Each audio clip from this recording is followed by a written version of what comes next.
Hey, hi everyone. Welcome back to Where Codes Code to Career Java series. तो चलिए शुरू करते हैं। ओके, सो जैसे कि प्रीवियस वीडियो में हमने डिस्कस किया था about data types and plus operator. ठीक, इस वीडियो में हम डिस्कस करने वाले हैं वेरिएबल के बारे में। वेरिएबल क्या है, वेरिएबल का रोल क्या है, हम कैसे उसे यूज़ कर सकते हैं, उसके साथ वेरिएबल को कैसे डिक्लेयर करना है, फिर उसके फर्दर क्या इनिशियलाइजेशन री इनिशियलाइजेशन कैसे होता है, और उसके साथ हम एक उसका प्रॉब्लम स्टेटमेंट भी देखेंगे जिसमें हम क्या करेंगे, वेरिएबल को यूटिलाइज करेंगे। तो फर्स्ट ऑफ ऑल जो मैं आपको वेरिएबल क्या है ये बताना चाहूँगा। सो देखिए, वेरिएबल क्या है। मान लो कि आपको कुछ डेटा स्टोर करना है। कब तक? जब तक आपका प्रोग्राम रन हो रहा है, उस कुछ टेम्पररी टाइम के लिए। तो आप वहाँ पे क्या यूज़ करोगे, variable. Variable will help you to store a information और डेटा। ओके, तो देखिए पढ़ते हैं। So as you can see on screen, variable variable is a small piece of information. Okay, variable क्या है? वेरिएबल के अंदर आप क्या कर सकते हो, small piece of information store कर सकते हो। Second, we can create variables to store different types of program data. Variables is temporary storage, which means we can store the information for a short time.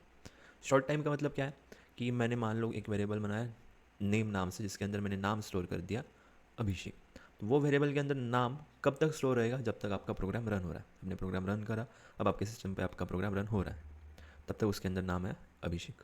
Okay, जैसे ही मैं programme बंद करूँगा या terminate करूँगा या स्टॉप करूँगा, आपका जो वेरिएबल के अंदर अभिषेक नाम स्टोर हुआ था कुछ पर्टिकुलर मेमोरी के लोकेशन पे, वो वहाँ से क्या हो जाएगा, रिमूव हो जाएगा।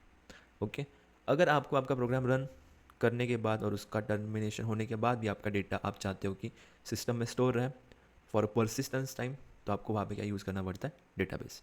तो वेरिएबल क्या है? Variable play important role to store a data in a database. Like variable plays important role to transfer the data to the database. मतलब आप क्या कर सकते हो, with the help of variables आप डेटा डेटाबेस में स्टोर कर सकते हो। But for now in core Java we are gonna build console based application, वहाँ पे आप डेटाबेस नहीं कनेक्ट करते।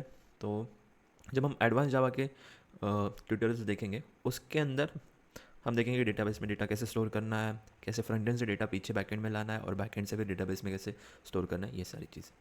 Okay, so for now variable plays important role to transfer the data to database.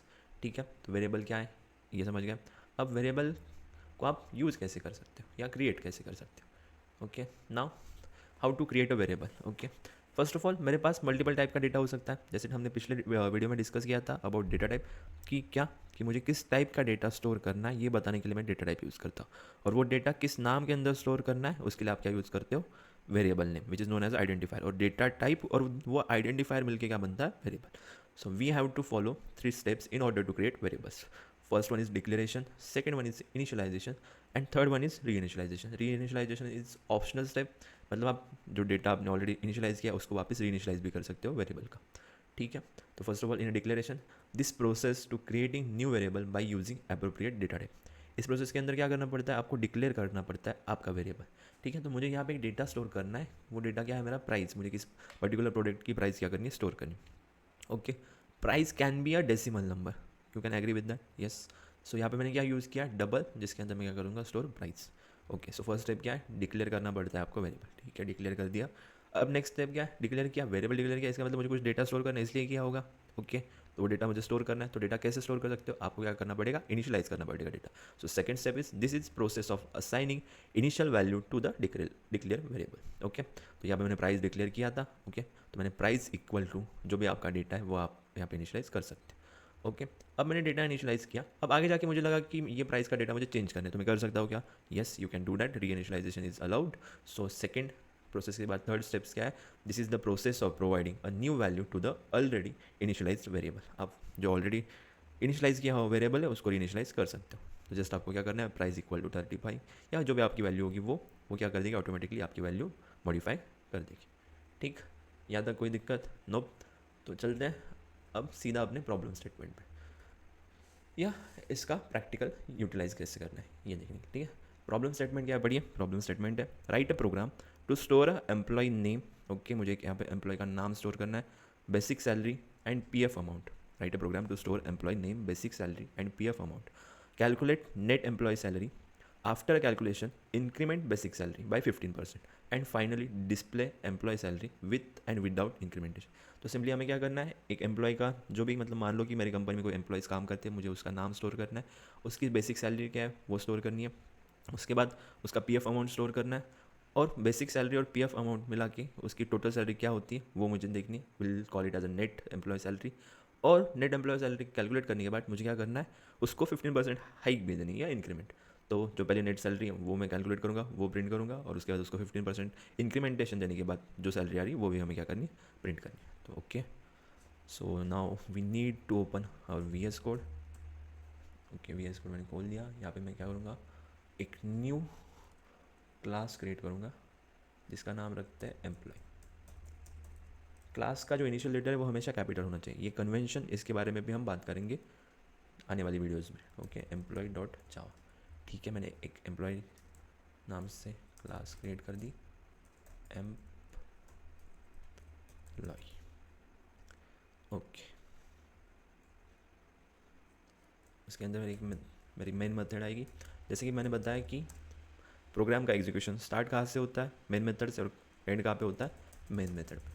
अब मेन मेथड के बारे में भी बहुत सारी चीज़ें आगे जाके जानने वाले हैं कि ये काम कैसे करती है, इसका रिटर्न टाइप, जो ये वॉइड दिखता है तो रिटर्न टाइप क्या है, ये वॉइड क्यों होता है, ये सारी चीज़ें भी हम आने वाले लेक्चर में डिस्कस करने वाले हैं। ओके, ये बेसिक सिंटैक्स है किसका, मेन मेथड का। अब इसके अंदर मुझे क्या चीज़ें चाहिए वो मैं यूज़ करूँगा। ठीक है, फर्स्ट ऑफ ऑल अब मुझे क्या करना है कि एम्प्लॉय। ओके, और एक चीज़ क्या करते हैं हम, यहाँ से अपना प्रॉब्लम स्टेटमेंट उठा के कॉपी कर लेते हैं।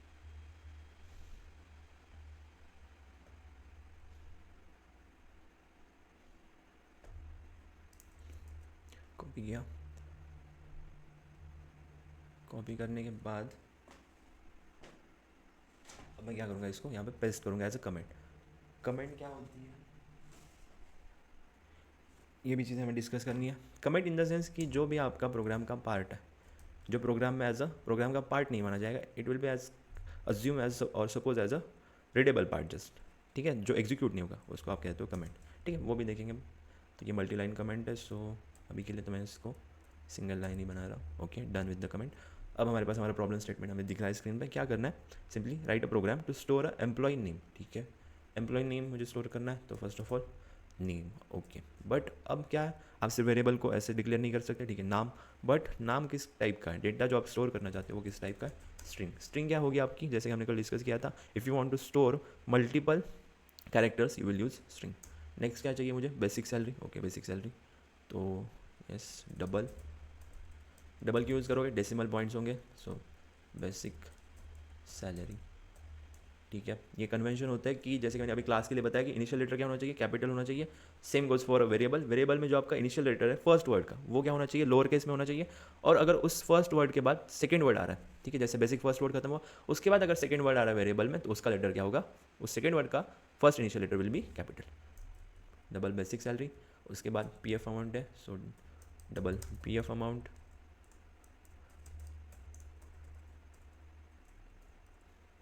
उसके बाद क्या है, उसके बाद यस, और कुछ चाहिए नहीं, अभी के लिए इतना काफ़ी है। ठीक है, फर्स्ट स्टेप क्या थी हमारी, डिक्लेरेशन। तो हमने फर्स्ट स्टेप क्या की, डिक्लेरेशन अचीव कर दी। डिक्लेयर करने के बाद हमें क्या करना है, इनिशियलाइजेशन करना है। ठीक है, दे दो भाई इनिशियलाइजेशन। नेम रखते हैं जॉन। ओके, कोई दिक्कत नहीं है। बेसिक सैलरी रखते हैं भाई 50,000 रखनी चाहिए, नहीं ठीक है, हम 25,000 रखते हैं, जॉन हमारा थोड़ा सा गरीब है। ठीक, बेसिक सैलरी। अब नेक्स्ट है मेरी पीएफ अमाउंट।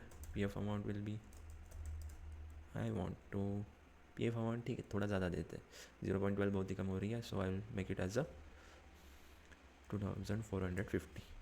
ओके, जॉन की पीएफ अमाउंट है। ओके, डेटा इनिशलाइज हुआ।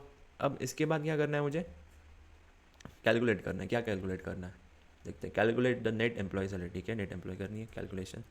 ये स्टेप नहीं है, बट जस्ट फॉर कमेंट्स क्या बताती है कि कोड में क्या हो रहा है, वो कोड का हिस्सा नहीं होती, just it will make your code more readable. ठीक है, double net salary. Net salary count करनी है।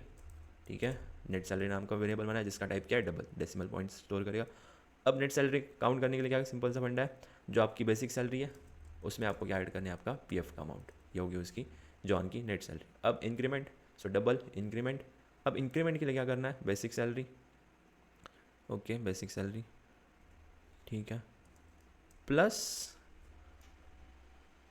हमें क्या करना है, 15% की हाइक देनी है उससे। 15% की हाइक देनी है, चेक करो। ठीक है, 15% की हाइक देनी है। सिंपल सा फॉर्मूला है, 15% की हाइक देनी है बेसिक सैलरी में, ठीक है, बेसिक सैलरी इंटू 0.15, इससे क्या होगा 15% का जितना भी अमाउंट हो रहा है वो यहाँ पे मुझे मिल जाएगा, वो ऐड होगा बेसिक सैलरी में और वो इनिशलाइज हो जाएगा इंक्रीमेंट के लिए, ठीक है, डन विद द कैलकुलेशन। अब सिंपली हमें क्या परफॉर्म करना है, आउटपुट क्या करना है, डिस्प्ले करना है, आउटपुट डिस्प्ले करना है, डिस्प्ले करने के लिए क्या आता है, system dot out dot println, ये लाइन आपको क्या करेगी, हेल्प करेगी, employee name, basic salary, PF amount, उसकी नेट सैलरी कितनी है और उसके बाद salary after increment, okay done. यहाँ पे देखो कॉन्केटिनेशन होगा, क्यों, क्योंकि यहाँ पे एक इनपुट क्या है, एज अ स्ट्रिंग भेज रहे हो तो क्या होगा, कॉन्केटिनेशन परफॉर्म, ठीक है। अब इसे रन करते हैं,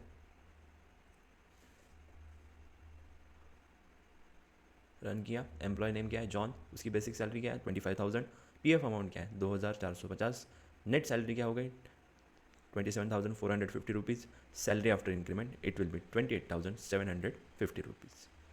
तो समझ आया कि जैसे कि अब स्मॉल ओवरव्यू देखें तो क्या है, हमने क्या देखा, वेरिएबल क्या होते हैं, वेरिएबल को डिक्लेयर कैसे करते हैं, डिक्लेयर करने के टाइम उसको डेटा टाइप देना ज़रूरी है, सेकंड थिंग डिक्लेयर करने के बाद इनिशियलाइज कैसे करते हैं, ओके।